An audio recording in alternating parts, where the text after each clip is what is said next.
Just over my shoulder is the Garden of Gethsemane at the base of the Mount of Olives right here. In the ancient Hebrew world, olive oil was super valuable. It was one of the reasons that Rome wanted to occupy this area.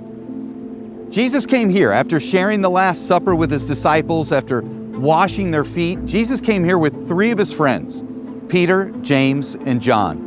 And he asked them to wait behind while he went a bit further ahead to pray among the olive trees. You know, I think it's interesting that this is where Jesus came to pray as he faced the coming moments, the suffering, the death, sitting among these olive trees, because Jesus would not only have been familiar with how valuable olive oil is, he was also familiar with the process by which it was made. You know, through pressing, through pressure, valuable things can happen. This process for making olive oil, it's a multi-step process. The first part required the mashing up of olives using something called a millstone. It's just a gigantic stone, hundreds of pounds, and it would be used to crush the olives, to break the skin of the olives, and to eventually grind it into a paste.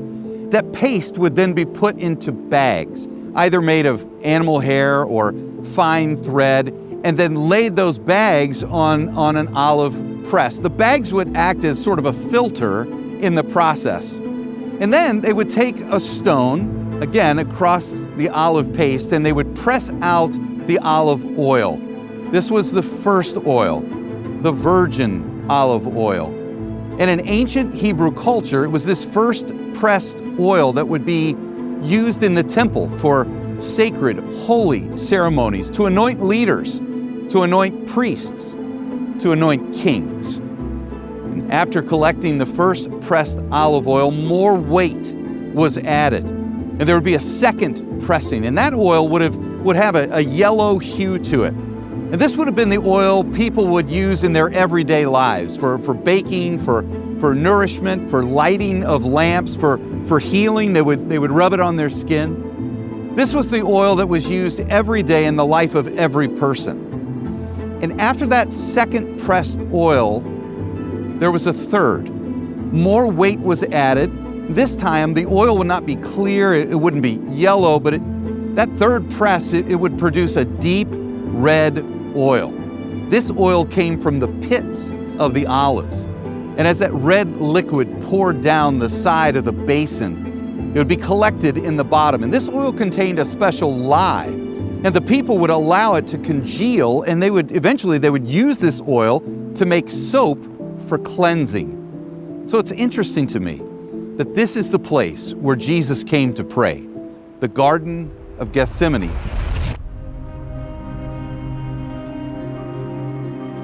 The name comes from two Hebrew words, Geth, which is the pressing, and Shem, the oil, the place of pressing. Where there is pressing and pressure, great value can come forth. Jesus had come to Jerusalem, the place of his pressing. He had come as the anointed king riding on a donkey.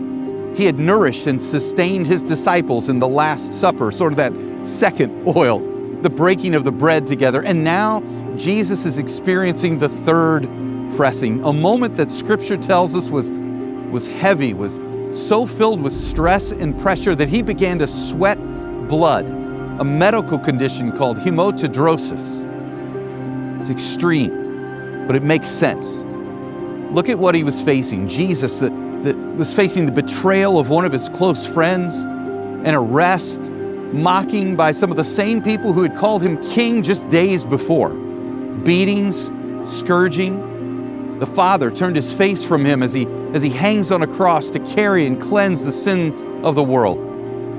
He begged God as he prayed, Father, take this cup from me. But ultimately he submitted to the plan of God, the perfect, good God with a plan of salvation for all of us. I'm standing here among these olive trees considering the weight of the pressing of Jesus. Jesus, the anointed King. Jesus, the light of the world, the bread of life. Jesus, whose blood cleanses us from all sin.